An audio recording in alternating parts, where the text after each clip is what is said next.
오늘 우리 계시는 하나님의 말씀은 구약성경 시편 27편 1절부터 6절까지 말씀입니다.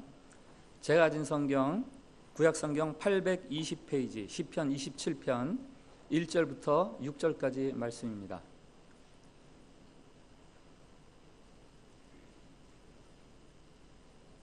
시편 27편 1절부터 6절 말씀 봉독할 때에 살아계신 우리 하나님의 음성으로 들으시기 바랍니다.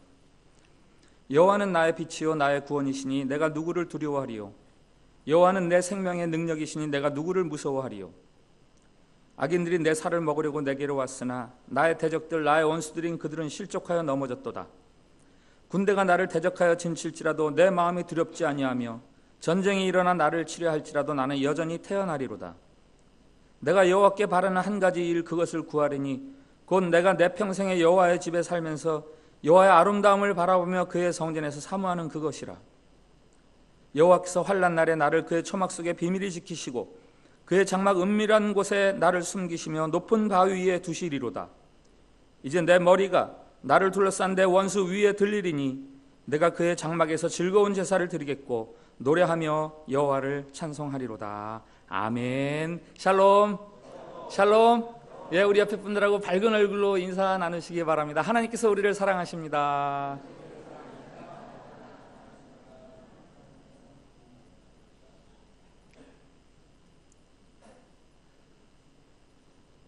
브룩스라는 사람이 있습니다. 50년 동안 감옥에서 지냈어요. 악명 높은 감옥에서 이제 10년째 될 때부터 마지막 40년 동안 그 감옥 안에 있는 도서관 관리자로 그렇게 수용 생활을 했습니다. 다른 죄수들은 고된 육체를 하는 동안에도 그는 도서관에서 그 도서들을 정리하고 또 뭐 대출을 하고 반납을 받고 이런 편안한 수용 생활을 했죠. 감옥의 그 불의한 관리 시스템을 모르지 않습니다. 그러나 저항하는 대신 거기에 적응해서 익숙해지는 법을 배우고 살아갑니다. 그 익숙함의 결과가 무엇인가? 수용생활 50년이 지나면서 그가 모범적으로 생활을 잘했으니까 그에게 가석방이 결정이 되죠. 그에게 가석방이 통보됩니다. 그 순간 의외의 사건이 발생해요. 그가 인질극을 벌입니다. 동료 죄수의 목에 칼을 들이대고, 인질극을 벌이는 이유는 나는 이 감옥이 좋은데 왜 나에게 세상으로 나가라고 하는가?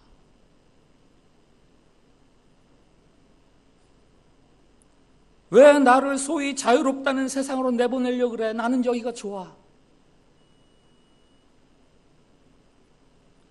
그가 가석방이 되죠. 어떤 일이 벌어지는가? 그가 스스로 목숨을 끊어버립니다. 속박된 삶에 익숙하다 보니까 자유로운 삶이 너무 힘들어요. 악과 오랜 기간 가까이 지내다 보니 선이 불편합니다. 가석방 돼서 그가 머물던 숙소에 칼로 새겨놓은 벽에 글씨가 있어요. 여기 블룩스 있다. 여기 블룩스 있다. 그가 남긴 이 벽의 글씨는 이렇게 말하는 것 같습니다. 저항하지 않고 익숙하게 지냈더니 이렇게 비참해졌다. 쇼생크 탈출이라는 영화 속의 인물 이야기입니다. 우리는 악에 대해서 어떻게 행동해야 합니까? 성경은 악에 대해서 우리가 어떻게 행동해야 된다고 가르칩니까? 오늘 시편 27편이 그 대답 중에 하나예요. 시편 연구가들이 붙인 시편 27편의 제목이 있어요. 전쟁터로 나가는 왕의 노래. 전쟁터로 나가는 왕이 부르는 노래다. 내 나라를 훼손하려는 대적들이 있어요. 내 나라를 망치겠다는 대적들이 있습니다. 그러니까 그들을 향해서 나아가는, 전쟁터로 나아가는 왕이 부르는 노래다라고 이 노래를 추적을 해냅니다. 전쟁터에 나가는 왕의 마음을 한번 상상해 보십시오. 나와 내 나라를 망치려는 자들이 나를 겹겹이 둘러쌀 때 맨 앞에 나가야죠. 그리고 자기를 따르는 군사들을 이끌어야 되지 않습니까?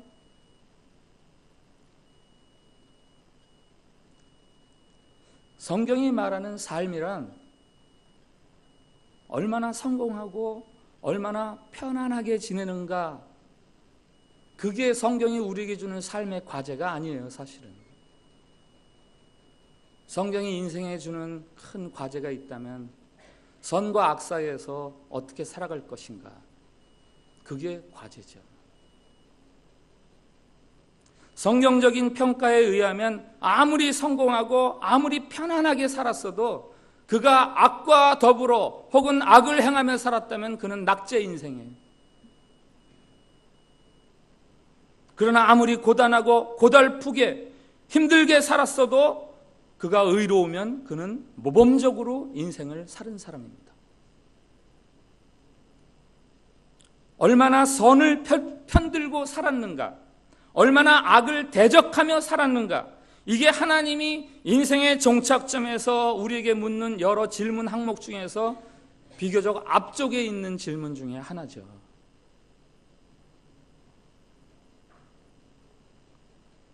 인생에서 정말 중요한 것은 선과 악에 대한 분별력입니다. 무엇이 나를 안전하게 하지? 무엇이 나를 부하게 하지? 이런 질문 이전에 무엇이 선이지? 무엇이 악이지? 이 질문을 하면서 살아야 돼요.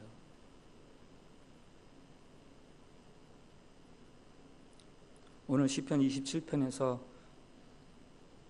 아까 싸우러 나가는 왕을 통해서 주시는 첫 번째 메시지가 있어요. 악과의 싸움을 두려워하거나 회피하지 말아라. 이길 수 있다. 1절 한번 보겠습니다.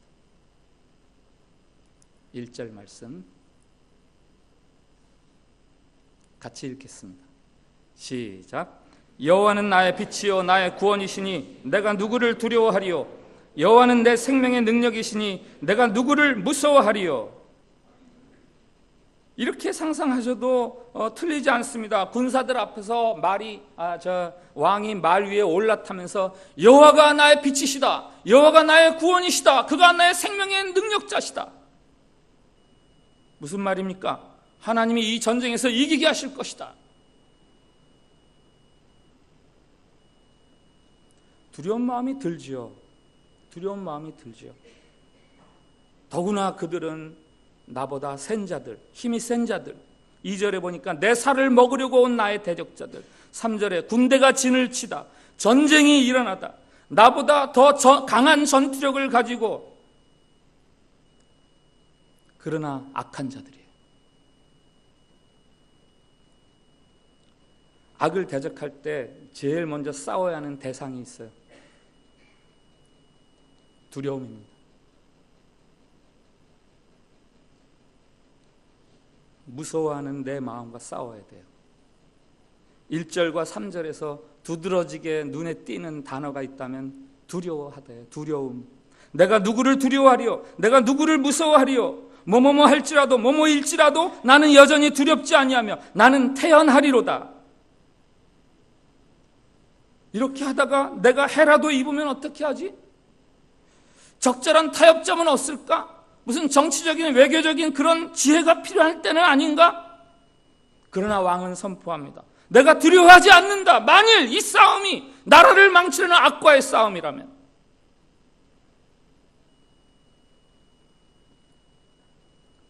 악과의 정면 승부를 두려워하지 않으면서 최종 승리에 대해서 확신하면서 나아가는 왕의 노래죠.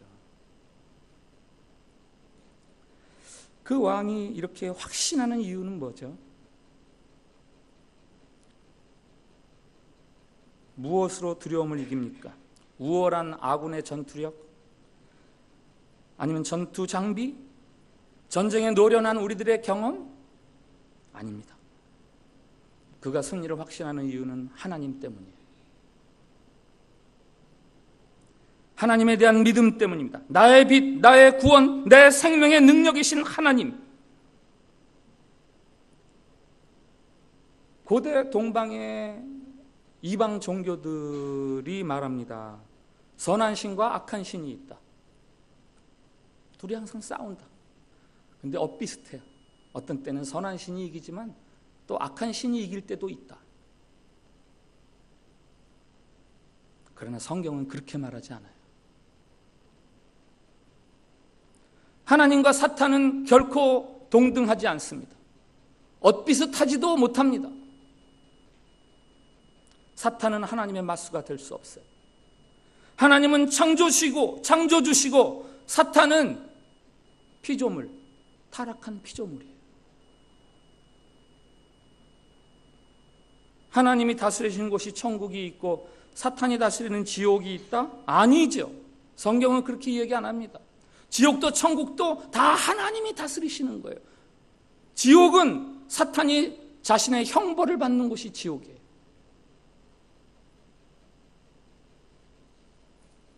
악은 반드시 멸망합니다. 그 세력을 잃습니다. 무시무시한 힘을 가진 것처럼 보여도 패망합니다. 왜? 하나님을 대적하기 때문에.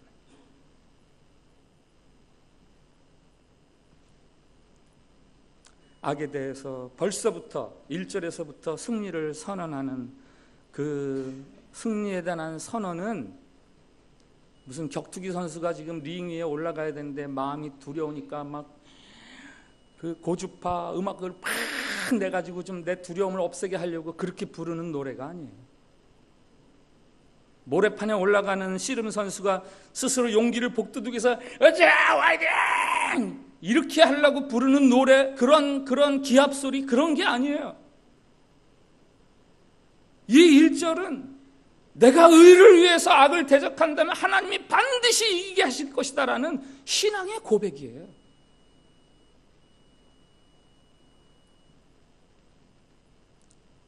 이 악에 대한 담대함과 승리에 대한 확신은 골방에서 나온 게 아니죠.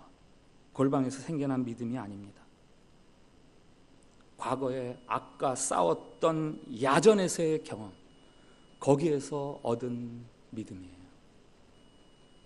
2절을 한번 보세요. 2절 같이 읽겠습니다.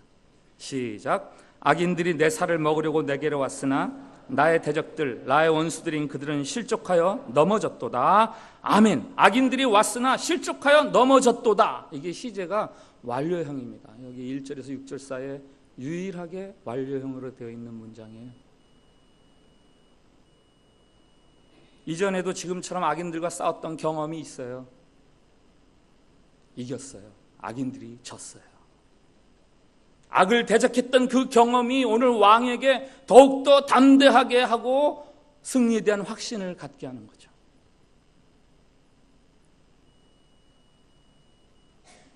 악을 대적하기 위해서 싸웠던 자들만이 하나님의 능력을 말할 수 있습니다.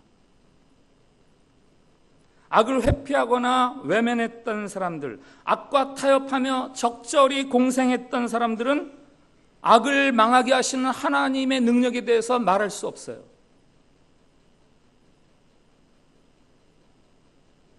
지금 벌어지는 이 악과의 싸움은 그 이전의 나의 신앙과 그 이후의 나의 신앙이 달라지게 하는 하나님의 은혜의 기회예요. 더 견고한 믿음의 사람이 되게 하시라는. 이 시에 표제가 있죠. 다윗의 시. 다윗에게는 일생 동안 수많은 위기가 있었습니다. 그러나 가장 대표적인 것은 블레셋의 골리앗과의 싸움이죠. 골리앗이 하나님을 모욕하고 이스라엘을 위협할 때 다른 사람들은 다 숨었습니다. 다윗이 나서러 갈 때 오히려 다윗을 나무랬어요. 야, 괜찮아. 이 정도는 참아야 돼. 왜 이렇게 나서? 우린 이 정도는 괜찮아. 너는 왜 그래?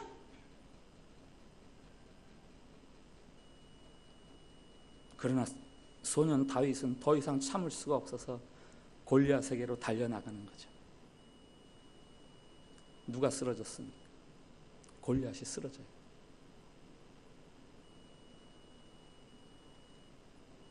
바로 하나님의 능력 때문이죠. 그 전쟁이 주는 중요한 교훈이 하나 있어요. 물론 의를 편드는 자가 하나님이 이기게 하신다, 이런 것도 중요한 교훈이지만 또 다른 교훈이 하나 있다면, 의를 편드는 이 전쟁 경험으로 인해서 다윗은 더더욱 굳센 믿음의 사람이 되어 간다라는 거예요. 골리앗 앞에서 숨었던 장군이나 군사들은 하나님의 능력을 그저 구경했을 뿐이에요. 영화관 스크린 앞에서 미션 임파서블, 불가능한 일, 그게 성취되는 것을 보면서 와, 재밌네, 아, 영화 잘 만들었네, 이런 말은 할 수 있을지 몰라도 야, 하나님이 위대하시구나, 이런 말은 못하죠. 악을 대적하는 자가 이기는 것을 구경할 수는 있어도 그것으로 하나님에 대한 믿음이 자라나지는 않습니다.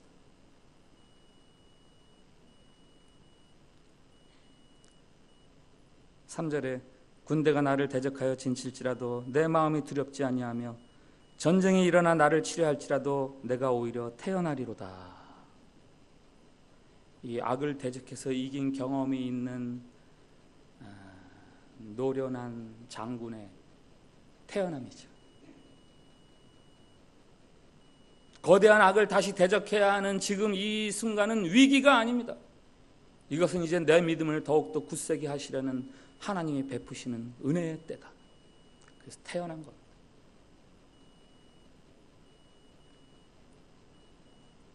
하나님은 다윗만의 하나님이 아니시죠. 악을 대적하여 싸우는 모든 자들의 하나님. 악에 대한 싸움은 여러분을 성장하게 합니다.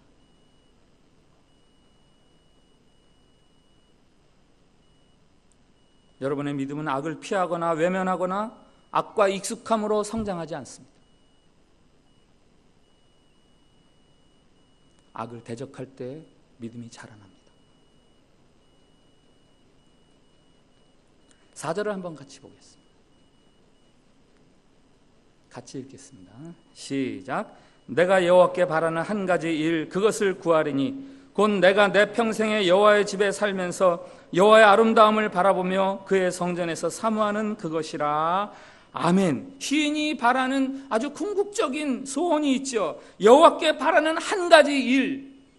자, 많은 소원이 있지만 그 중에서도 가장 내가 바라는 소원이 있습니다. 그것은 무엇입니까? 하나님의 전에서 하나님의 아름다움을 바라보며 하나님을 예배하는, 평화롭게 예배하는 것, 그것이 시인이 바라는 아주 궁극적인 소원이에요. 그 소원을 이루기 위해서 전쟁터로 나가는 거예요. 악을 쓰러뜨리러 나가는 겁니다. 악이 꼿꼿이 높은 자리에 서 있는데 그것을 향해서 귀를 막고 눈을 감고 고개를 돌리고 악을 외면한 채 누리는 그런 평안함이 아니라, 악이 사라진 것을 악이 멸절된 것을 보고 나서 그리고 하나님의 전에서 평화롭게 하나님의 아름다움을 예배하는 그것을 소원해서, 그래서 싸움터로 나가는 거죠. 5절 6절 여호와께서 환난 날에 나를 그의 초막 속에 비밀히 지키시고 그의 장막 은밀한 곳에 나를 숨기시며 높은 바위 위에 두시리로다. 이제 내 머리가 나를 둘러싼 내 원수 위에 들리리니 내가 그의 장막에서 즐거운 제사를 드리겠고 노래하며 여호와를 찬송하리로다.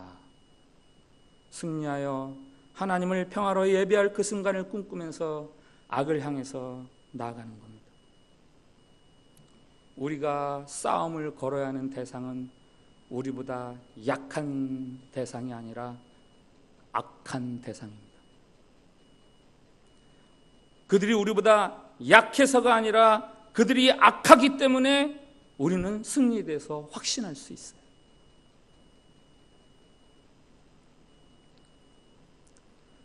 앞서 소개했던 영화 쇼생크 탈출, 주인공이 드디어 감옥을 탈출하죠.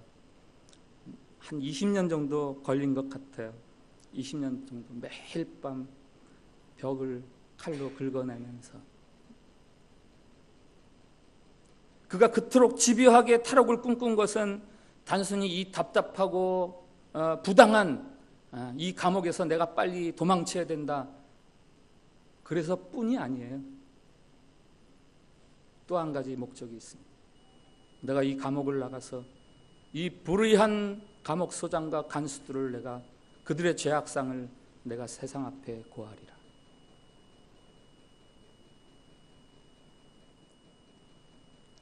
영화 마지막에 멕시코의 그 아름다운 휴양지에서 주인공이 쉼을 누리죠. 대단히 아름답고 울컥합니다. 그것은 그가 답답한 그 어두운 감옥에서 나와서 그 아름다운 휴양지로 옮겨서 이기 때문이 아니라 그것 플러스 불의한 자들의 죄악을 세상 앞에 다 드러내서 그들을 멸하고 그리고 누리는 쉼이기 때문에 더 감동적인 거죠.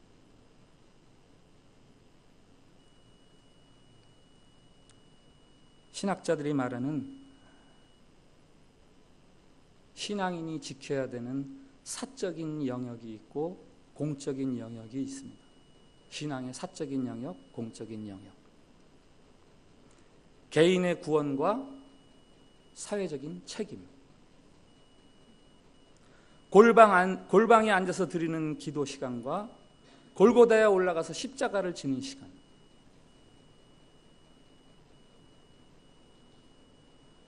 이 둘이 통합돼서 아우러질 때 건강한 기독교 신앙이다, 이렇게 이야기를 합니다.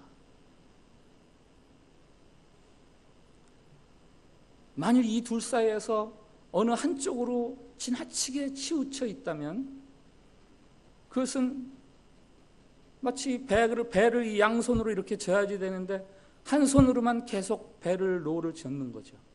그럼 배가 어떻게 됩니까? 빙빙 돕니다. 앞으로 나가지를 못하고.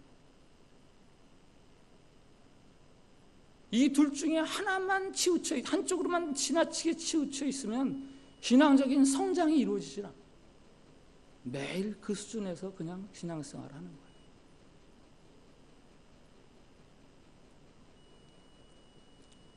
독일의 본헤퍼 목사님 아시죠? 나치 정권에 반대해서 저항운동에 가담했습니다.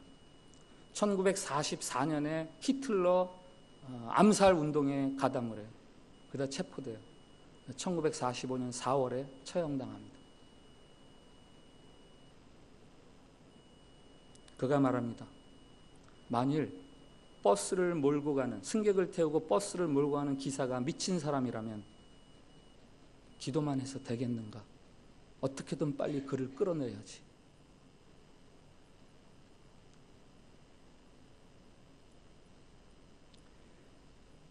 지난 수요일 공부한 시편 5편, 여기 같이 참석했던 분들 계시지만 그 시편 5편의 주제는 기도죠, 기도.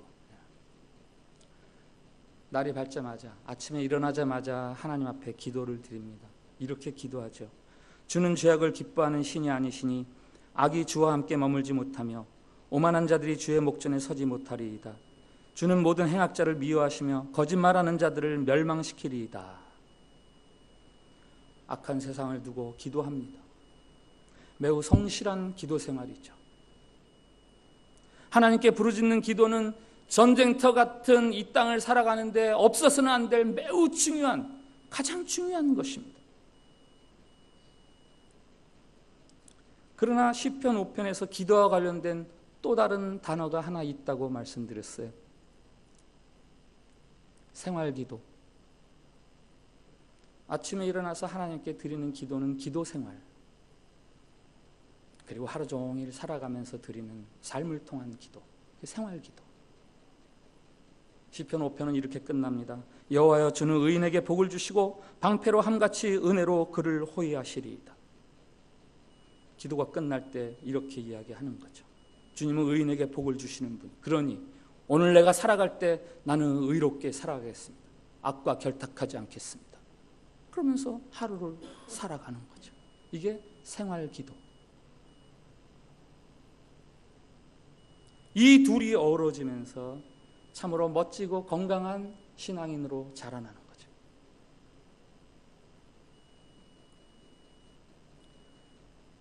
대통령을 향한 국민의 분노가 극에 달해 있습니다.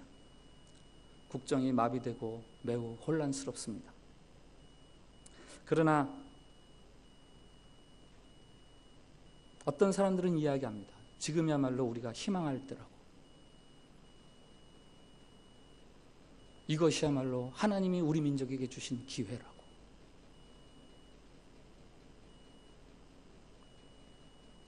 영화 쇼생크 탈출 이야기 조금 더 드릴게요. 주인공이 2주 동안 감옥 안에서 말썽을 피우는 사람들을 가두는 특수 감옥에 갇혀요. 왜냐하면은 그 방송실 같은 데서 있다가 음악을 탁 틀어가지고 감옥 안에 있는 모든 수감자들이 듣게 하는데 그 음악이 모차르트의 피가로의 결혼에 나오는 여성 이중창이에요. 다들 이렇게 살다가 그 음악 소리를 듣니 다들 하늘을 쳐다보면서 얼굴 표정이 바뀌죠. 이야, 그 벌로 이제 이 특수감방에 2주 동안 갇히게 돼요. 동료들이 걱정합니다. 왜냐하면 그 특수감방에 지금까지 일주일 이상 갇혀본 사람들이 없어요. 너무너무 지내기가 힘든데 2주 후에 그가 나옵니다. 2주 후에 주인공이 나와서 걱정하는 동료들에게 그렇게 이야기해요. 2주가 너무 쉽게 훌쩍 지나가더라고. 아니 어떻게 내 가슴속에 모차르트가 있었어.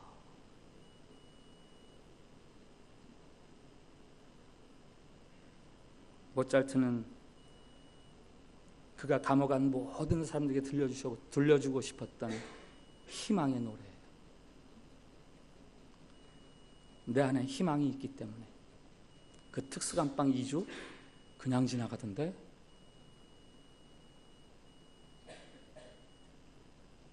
그의 희망은 단순한 감옥 탈출이 아니라 악에 대한 징계를 포함하는 희망이죠. 그의 동료 수감자가 희망을 이야기하는 그 주인공에게 그렇게 이야기합니다. 희망? 위험해. 그 사람을 미치게 할 수 있어. 희망? 야, 그거 잘못하면 너 미쳐. 그 사람은 40년 동안 수감 생활하면서 그 악을 수긍하고 악에 익숙해진 사람이에요. 그러나 주인공이 말합니다. 희망은 좋은 거야. 마침내 주인공은 지하에 파묻혀 있는 그 똥 배수로죠. 똥물 배수로. 비 오는 날 낙뢰가 치는 소리에 이용해서 거기를 깨뜨려가지고 그리로 들어가서 그 똥물을 뚫고 탈옥에 성공합니다. 희망 때문이죠. 희망은 잠시의 똥내 그거 견딜 수 있게 하는 거예요. (40년) 동안 묵묵히 불우이한 수감 생활에 적응하던 친구 수감자가 이 친구의 탈옥에 변화돼요. 그래가지고 이제 그 불우이한 간수들이 다 바뀌고 새로운 간수들이 왔을 때 그 새 간수들 앞에서 그렇게 이야기합니다. 지금부터 40년 전인 나에게 나는 이런 말을 하고 싶습니다. 지금부터 40년 전 자기에게 지금 내가 해주고 싶은 말이 있다는 거예요. 정신 좀 차려라. 정신 좀 차려라.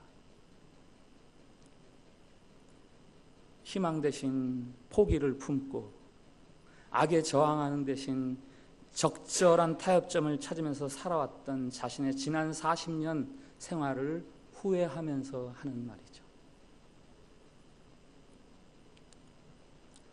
희망을 말하는 자가 아니라 세상의 희망이 되십시오. 선이 악을 이긴다는 성서적인 희망을 살아내는 그런 신앙인이 되십시오. 우리의 희망은 오직 하나님에게서 옵니다. 전쟁터를 두려워하지 마세요. 악에 익숙해지는 것을 두려워하세요. 다만 하나님을 의지하면서 악을 대적하십시오. 하나님이 승리하게 하시리라는 희망, 그 희망으로 똥냄새 나는 시간을 견뎌내야 돼요. 영화에서 그 똥파이프 탁 마지막에 나오니까요, 비가 쫙 쏟아지면서 그에게 묻은 똥냄새를 다 씻어줘요.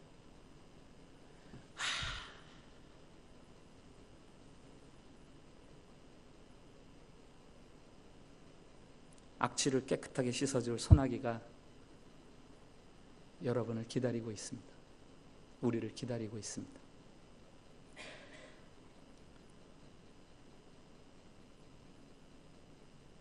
기도하겠습니다. 오늘 찬양 안 하겠어요.